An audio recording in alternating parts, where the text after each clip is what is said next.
할렐루야. 하나님의 은혜가 오늘 예배 자리에 함께한 우리 모든 성도들 가운데 함께 하시기를 주님의 이름으로 축원합니다.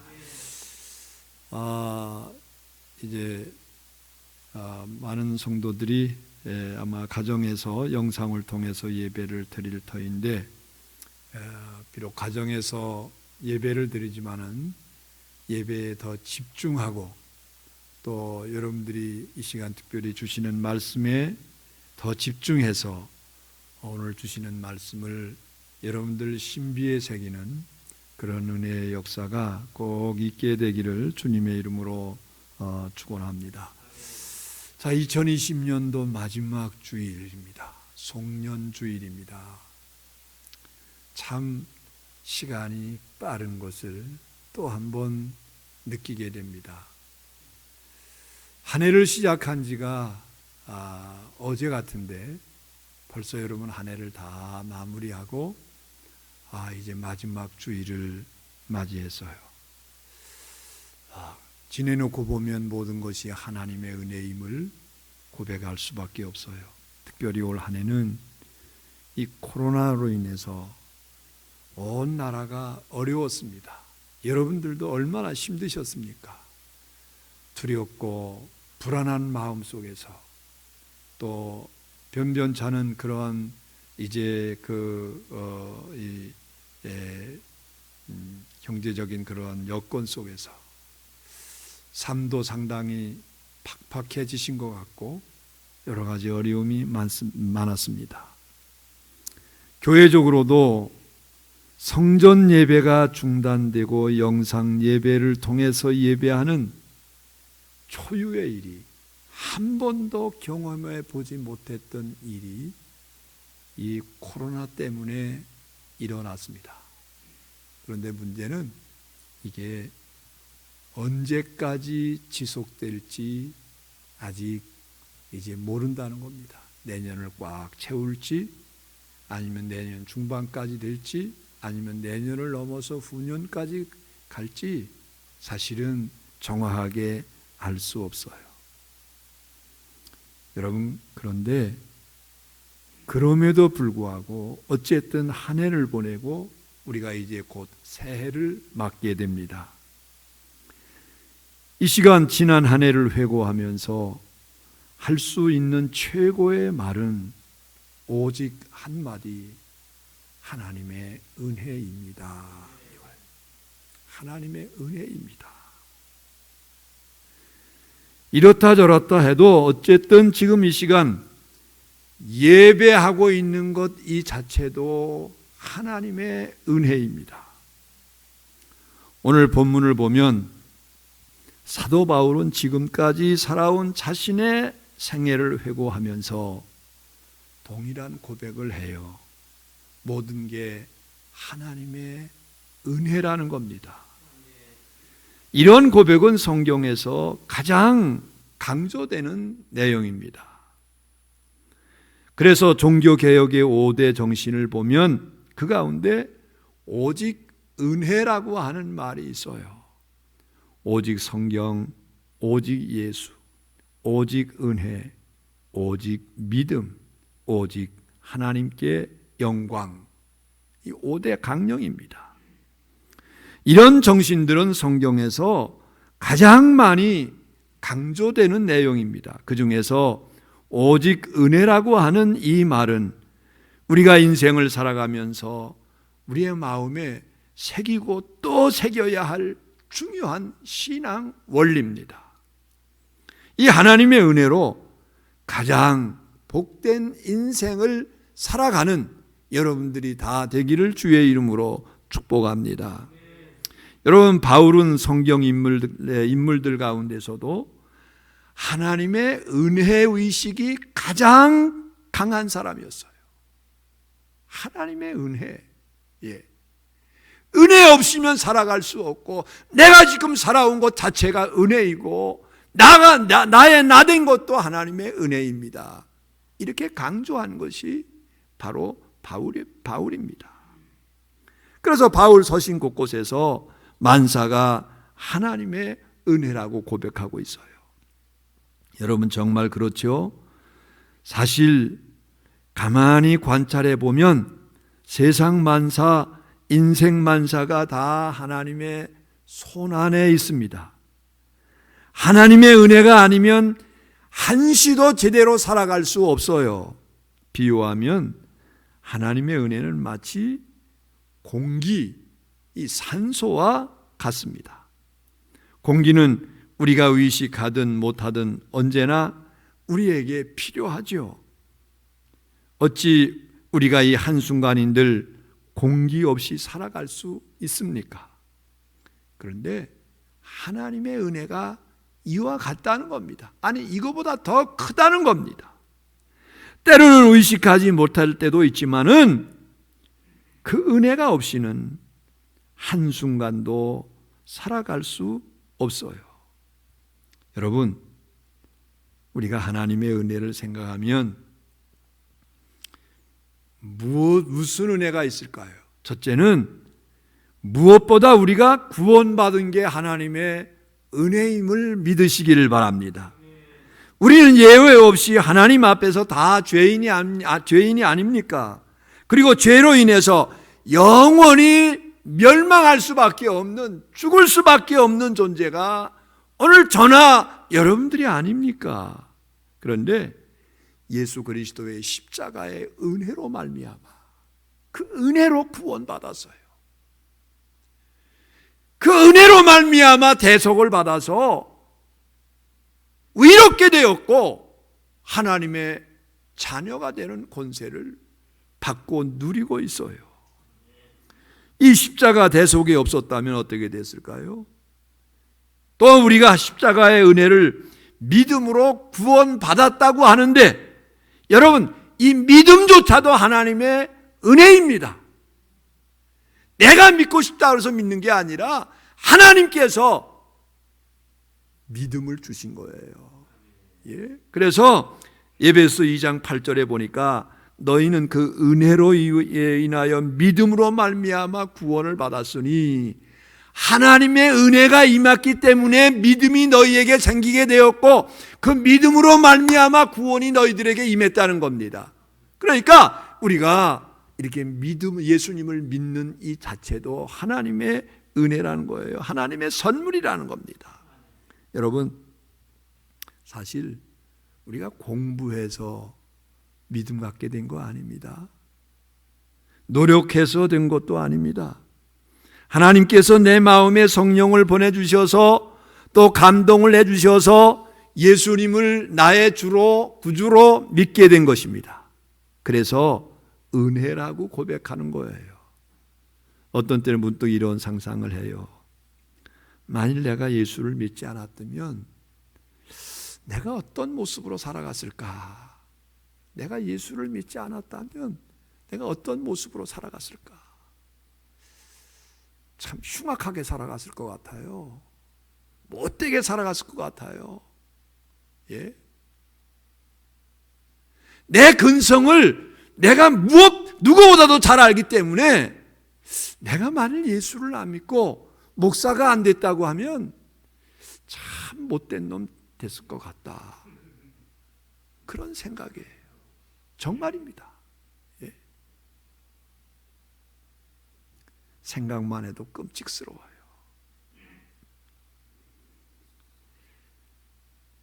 여러분, 이따금 불신 친구들을 만날 때가 있죠. 세상적으로 잘 나가는 친구들도 많습니다. 그런데 가만히 보면 참 딱해 보여요. 아이고, 저 영혼 하나님 앞에 서면 저거 어떻게 될까? 저 친구 이제 우리도 머지않아서 하나님의 부름을 받게 될 나이인데 하나님 앞에 서면 저거 어떤 모습일까? 참 불쌍한 생각이 들어요. 여러분, 우리가 구원받은 것 하나님의 크신 은혜임을 믿으시기를 바랍니다. 둘째, 우리가 태어나서 이 세상에 사는 것 자체가 하나님의 은혜입니다. 예? 이 세상 살아가는 게 하나님의 은혜예요. 우리가 별 생각 없이 살아가지만 따지고 보면 하나님이 우리를 세상에 보내주셨으니 이렇게 사는 거 아닙니까? 사실 태어나서 지금까지 산 것도 기적입니다. 세상이 얼마나 험합니까? 그런데 그 가운데서 죽지 않고 지금까지 살았어요. 게다가 많든 적든 크든 작든 높든 낮든 내가 이렇게 살아가고 있습니다. 재물을 쌓아둔다고, 건강 관리를 잘한다고, 노후 준비를 잘한다고 미래가 보장이 됩니까, 여러분? 아닙니다. 그렇지 않습니다. 세계적인 굴지의 기업들이 어느 한순간에 툭툭 쓰러지는 걸 보는데 여러분, 어느 기업인들 지금 안전하겠어요? 건강한 사람들이 어느 날 갑자기 사고를 당하고 병들어 죽어가고 있는데 어느 누가 안전하다고 자신합니까? 여러분, 제 밑에 동생이 여동생이에요. 참 저를 사랑하고 이제 그래요. 그래서 제가 우리 여동생이 목사의 형편을 알기 때문에 어떤 때는 오빠 잠깐 나와봐요. 데리고 가서 이제 옷까지도 사주고 또 겨울 옷 털어 사주기도 하고. 제가 여기 이사 올 때 이제 오빠 침대 살 돈 있어? 그래서 어떻게 해봐야지 그랬더니 그 에이스 침대를 갖다가 지금까지 10몇 년을 지금 그걸 쓰고 있어요. 그런데 제 동생이 유방암이 온 거예요. 그것도 초기도 아니고 거의 3기 정도 된다는 것 같아요. 얼마나 가슴이 아픈지 몰라요. 저 신랑이 사업한다시고 망해가지고 참 고생 많이 했는데, 지금도 고생하고 있는데 유방암이 돼가지고서 어떻게 될지 몰라요.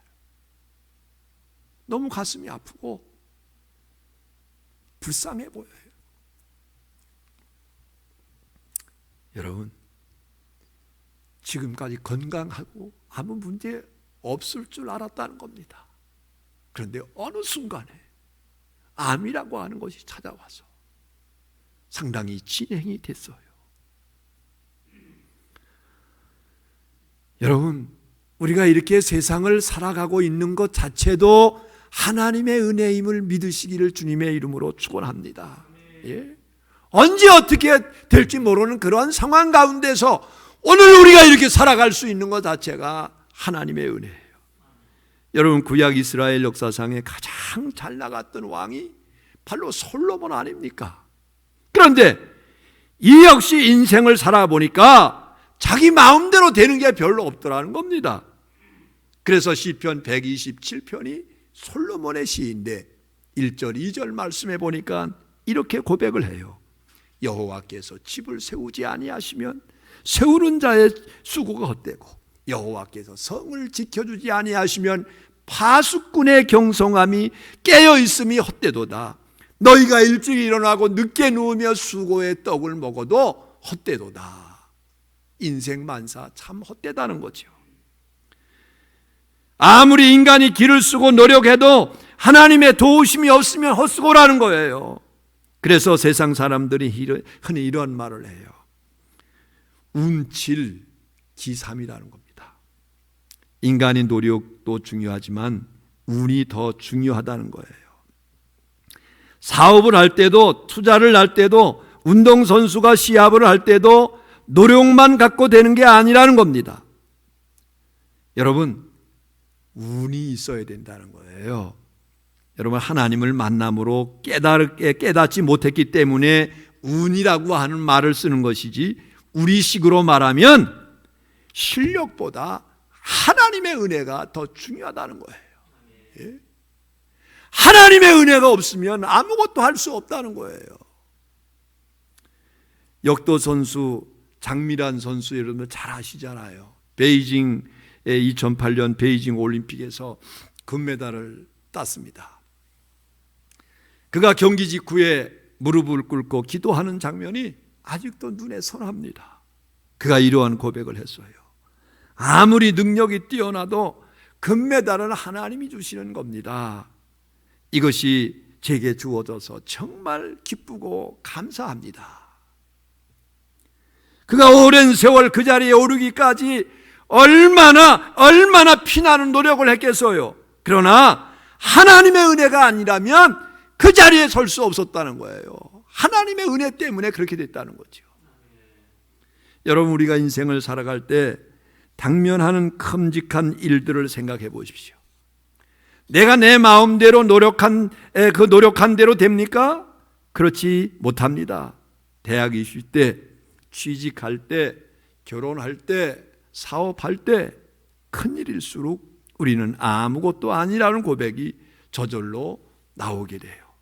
사실은 큰일만 그런 게 아닙니다. 하다못해 우리가 순간순간 호흡하는 것도 하나님의 은혜입니다. 내가 스스로 호흡합니까? 공기도 하나님이 주시지만은 내 몸 갖고 호흡하는 것도 하나님께서 호흡할 수 있도록 도와주시는 거예요. 호흡하는 것을 일일이 신경 쓰고 산다면 여러분 아무 일도 못하죠. 보통 사람이 1분의 호흡수가 이제 18번에서 20번 정도라고 하는데 그거 일일이 내가 시계 보면서 세워야 한다면 여러분 무슨 일로 어떻게 살아갈 수 있겠어요? 20초 정도 있다가 숨 한 번 쉬어야지. 또 얼마 있다가 숨 한 번 쉬어야지. 이렇게 일일이 그런 거에 신경 쓴다고 하면 과연 우리가 어떻게 살아갈 수 있겠어요? 내가 힘들이지 않고 호흡하는 것도 하나님의 은혜임을 믿으시기를 바랍니다. 연말을 보내면서 저도 지내온 생애를 회고하니까 얼마나 하나님의 은혜가 크고 감사한지 모르겠어요. 제 나이 50이 되어서 죽음을 맞이했던 제가 아닙니까? 어떻든 하나님의 은혜로 지금 17년 정도를 더 살아왔어요.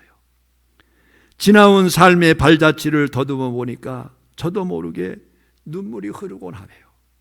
모든 게 하나님의 은혜임을 새삼스럽게 깨달은 거죠. 세 번째, 우리가 사는 것만 하나님의 은혜가 아니라 죽는 것도 하나님의 은혜입니다. 내 생전에 주님이 재림하지 않으시면 언젠가 죽을 텐데 그것조차 하나님의 은혜라는 거죠. 여러분, 저는 목사로서 장례식을 많이 보잖아요. 그때마다 느끼는 것은 이 죽음도 하나님의 은혜로구나. 그것을 느껴요. 편안하게 죽는 거, 그리고 그 후에 천국 가는 거. 얼마 전에 김지연 권사님 장례식을 치렀어요. 입관할 때 들어가서 기도하면서 권사님 얼굴을 보니까 얼마나 그렇게 깨끗해요. 그 연세 높으신 분이, 90이 훌쩍 넘으신 분이 어째 그렇게 예쁘게 돌아가셨어요? 편안하게 밝은 얼굴에 아주 예쁜 그러한 모습으로 하나님의 부르심을 받았어요. 그래서 제가 참 천국 곱게도 가셨다. 하나님의 은혜입니다. 그렇게 고백을 했어요, 여러분. 예?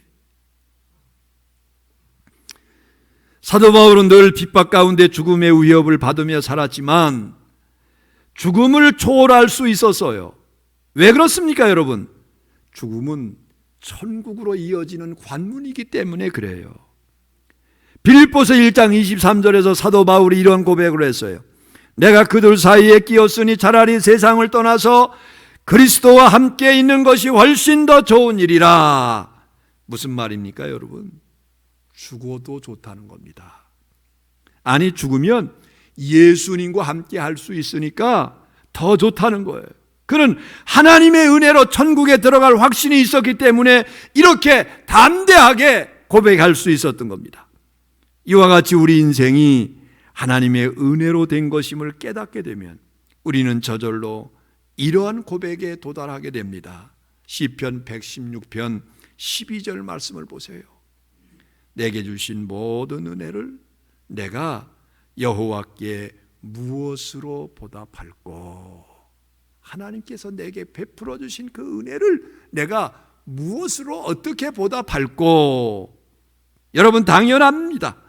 은혜를 깨달은 자는 은혜에 합당한 삶을 살아야 됩니다. 다 보답할 수 없지만 최선을 다해서 신용이라도 하면서 살아가야 될 줄로 압니다. 그러면 여러분, 하나님의 은혜에 보답하는 삶이라고 하는 것은 과연 어떤 삶일까요? 본문에서 바울이 언급하는 것이 세 가지입니다. 겸손, 감사, 그리고 충성입니다. 하나님의 은혜를 알면 자연히 겸손해집니다. 그리고 겸손해지면 하나님께 감사할 수 있습니다. 그리고 감사하면 저절로 충성하게 되는 거예요. 연쇄적으로 이루어집니다. 이럴 때 은혜가 더 풍성할 수 있습니다. 은혜의 사이클이에요. 반대로 하나님의 은혜를 알지 못하고 제멋대로 살아가면 하나님의 은혜가 소멸이 됩니다. 그러므로 이 세 가지를 생각하면서 은혜에 보답하는 삶을 살아가는 우리 명광의 가족들이 다 되시기를 주의 이름으로 축원합니다. 첫째, 겸손하게 살아야 될 줄로 믿습니다. 여러분, 성경에서 가장 강조되는 부분 중에 하나가 겸손이에요. 겸손. 예? 선줄로 생각하는 자는 넘어질까 조심하라고 그랬습니다. 어느 정도 위치에 올라가면 오히려 더 겸손할 줄 알아야 됩니다. 왜? 하나님의 은혜이기 때문에. 그래서 사도 바울은 나의 나 된 것이 하나님의 은혜입니다, 이렇게 고백했어요. 하나님의 은혜를 알면 이렇게 겸손해집니다. 여러분, 바울이 뭐라고 했습니까? 8절 9절 말씀에 보니까 맨 나중에 만삭되지 못하여 난 자 같은 내게도 보이셨느니라. 나는 사도 중에 가장 작은 자라. 나는 하나님의 교회를 박해하였으므로 사도라 칭함받기를 감당하지 못할 자니라. 자기는 팔싹동이 칠싹동이와 같은 부족한 사람이라고 스스로 낮추고 있어요. 여러분, 사실 사도 바울은 유대인들 중에서 엘리트 중에 엘리트였어요. 그러나 그가 하나님의 은혜를 알고 되니까 자신은 아무것도 아니라는 거예요. 그저 부족한 것뿐이라는 거예요. 심지어 디모데전서 1장 15절에 보니까 나는 죄인 중에 괴수로다, 이렇게 고백을 하고 있어요. 사악한 죄인이라는 것입니다. 우리말에 개구리 올챙이적 생각 못한다는 말이 있습니다. 여러분, 과거의 자신을 생각하지 못하고 지금 조금 뭔가 된다고 하니까 하늘 높은 줄 모르는 거예요. 여러분, 은혜에 보답하는 사람은 그렇게 살아가지 않습니다. 은혜가 아니면 나는 과연 어떻게 됐을까? 여러분, 생각해 보아야 됩니다.